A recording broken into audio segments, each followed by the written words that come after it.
Alright, today what we are talking about is cam timing. There's really only one way to do it, and the Hyundai guide for it isn't very good, and I wasn't going to cover this. There's a lot of things I wasn't going to cover, but going to cover, whatever. However, because Hyundai's explanation of things was so bad, I've decided to cover it for future reference if anybody who decides to do their own thing. Okay? So, looking at the front of the block, everything's already done up. Okay, I've done this portion of it. Get your intake cam and your exhaust cam, and the easiest way to identify them is the exhaust cam CVT unit is larger, and it has this spring there. Okay. And the reason for the differences is mostly due to heat. The exhaust cam system experiences a lot more heat than the intake system does. Also, different cam profile for exhaust and intake. But that's not what we're talking about. What we are talking about is timing, and how to time your cams. Well, on your timing chain, you have two little black links, okay? And where mine, there's one here, which means the other little porker is down here. And these black links, what they do is they identify chain to cam position, okay? And I'll explain that. And this is going to sound a little wonky to some people, but trust me, it's how you do it and it's how it works. Okay, first things first, you want to install at least this bracket here. I do recommend installing this one before finishing it all up, but don't install the pretensioner down here, and I know it's low there.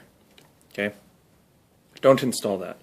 Now what we will be looking at, just adjust the camera, is, see this little dot here? Those black links, there's two dots and two black links. The dots each get a black link, alright? And they make a V-type shape, but it's kind of offset, it's not a perfect V, okay? And then there are two other marks on your cams. And you can kind of sort of see on the exhaust cam right there a little notch. Well, there's a corresponding notch on the intake cam. However, where it sits on the gear is different, and it's shaped a bit different, but it's there. Now, those two have to line up perfectly. Okay, they line up perfect. Okay, there's another notch on the bottom of your crankshaft pulley or crankshaft sprocket down here. But just ignore that for now, okay? And actually don't worry about it at all. What you're looking for is you're looking for the index key. And I'm actually going to disconnect this for a second. We're going to go to shaky cam. See how you have this index key, okay? And what you need it to do is line up perfectly with this line right here, where your main cap bolts to your block. Line it up perfectly flat, okay? There is no, the little dot down here, pretty much ignore it, okay? I'm assuming it's used for timing a different engine, because this gear here is removable off the crankshaft, and it's actually fairly universal. So, now, while I got the camera, see their timing mark? Timing mark. You want to line them up perfectly along this edge here, okay? Now, on top, actually let's do that first. On top you have these hex keys, okay, on your cams. Those are the only place where you use to rotate your cams. Don't grab here and twist, because all you're doing is torquing on the CVT module, or CVVT module. You want to use these, okay? Now, Hyundai's, what I just explained is pretty much where Hyundai stops explaining how to time this, okay? Okay, what I just explained is pretty much the limits of how Hyundai informs you of how this works. Alright? Now,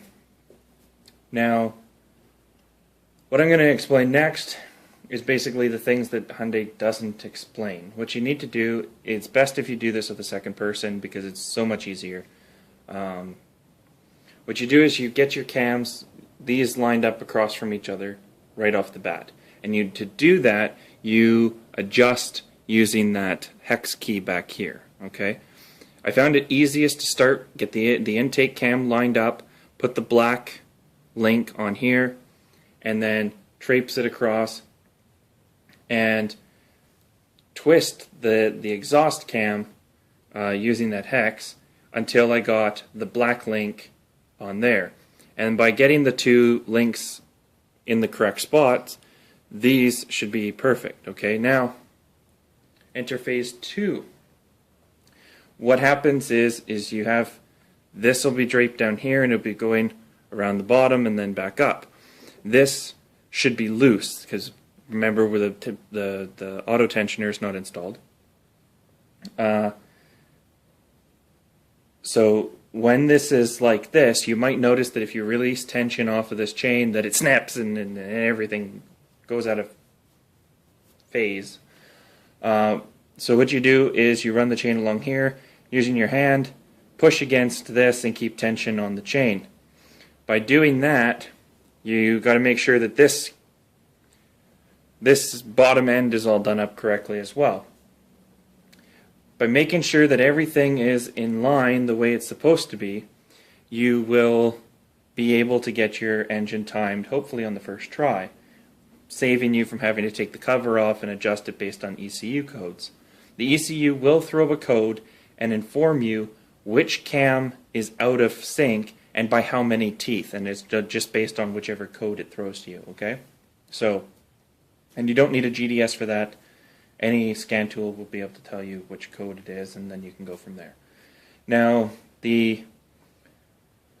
once this is in, I found easiest to, in a previous video we talked about the auto tensioner.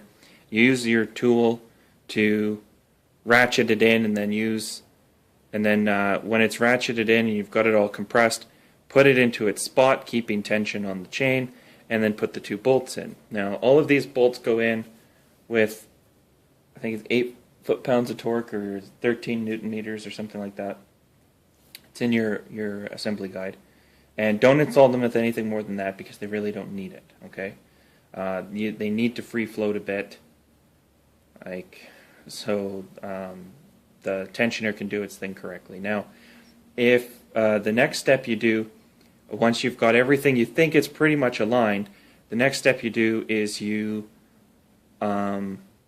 undo, or you put your pulley back on, your crank pulley back on the bottom, and spin it twice, 2 revolutions. Why? Because your cams spin at half the speed of your engine.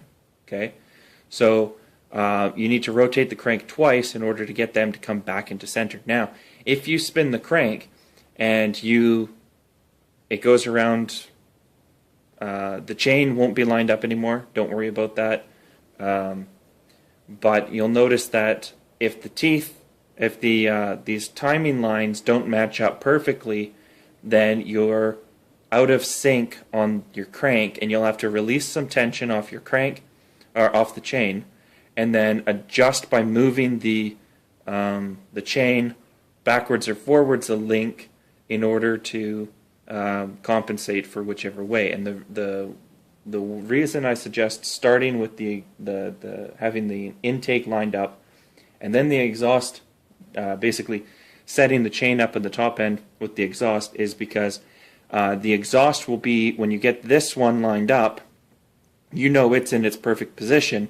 Now if you come around and the exhaust is 1 tooth up or 1 tooth down, then you know that you need to either slow the chain down or speed it up, and that's retract or add a link at the bottom at the crankshaft. Okay, and if you spin it around 2 complete revolutions and the exhaust is completely messed up, then take the chain off and do it again. because you obviously weren't paying attention or you did something wrong during the assembly. But if you put the black links at the same spot and you get you rotate the exhaust cam using that sprocket, that hex key, to move it into its correct position, and then you line it up with the crank correctly, you'll have perfectly timed cams. You will not have to take your timing cover off again, and you will be able to have, you know, no worries when it comes to that stuff. So that is the gist on how to time cams for the Genesis Coupe, and it's pretty much the same for all chain-driven dual overhead cam CVT engine or CVVT engines. So once you've done the Genesis Coupe, I mean, you can pretty much do any of them. The auto tensioner, as I said before, is oil driven, so make sure the port on the back is free and clear. Make sure that the ratchet mechanism ratchets and maintains tension. Well, it's not going to retain tension, it's just going to prevent the chain from releasing, so I could probably adjust it up a notch. But once you've got oil pressure, the oil pressure is going to push on that ratchet, and it's going to push on this, on the lobe on your tensioner. And I know you guys aren't seeing this, but you have a lobe on your tensioner, and then you got the ratchet up here. The oil pressure pushes on those, and it pushes against this bracket here, and that's what allows you to do your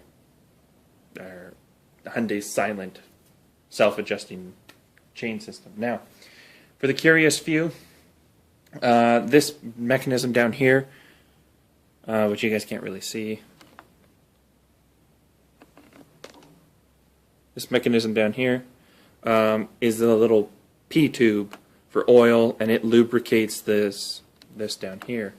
And it serves two major functions. One, it lubricates the chain, and two, it actually helps cool the crankshaft down, because the crankshaft actually gets quite a bit of heat, and the oil moving past it is flow, and flow is being able to remove heat. Now, is it the best cooling method possible? No, obviously not. To do that would be very expensive and complicated.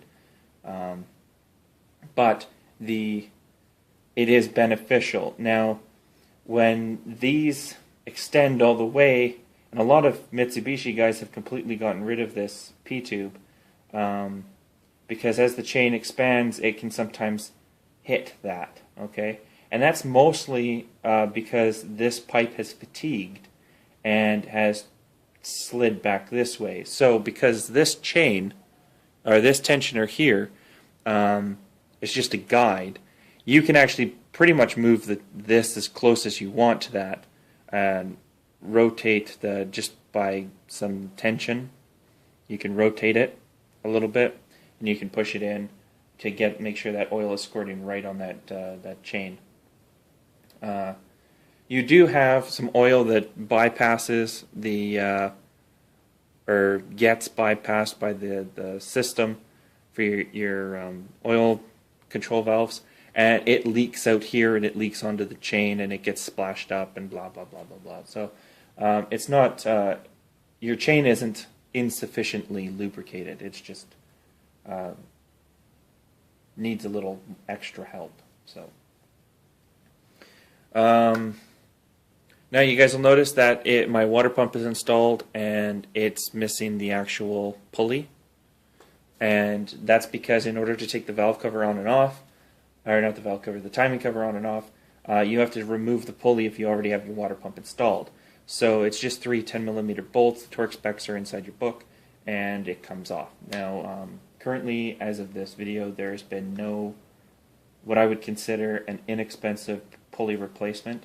And I'm not doing it for horsepower or anything like that, but I'm doing it because steel rusts, and Hyundai use very rusty steel. And it's just a little bit more engine bling.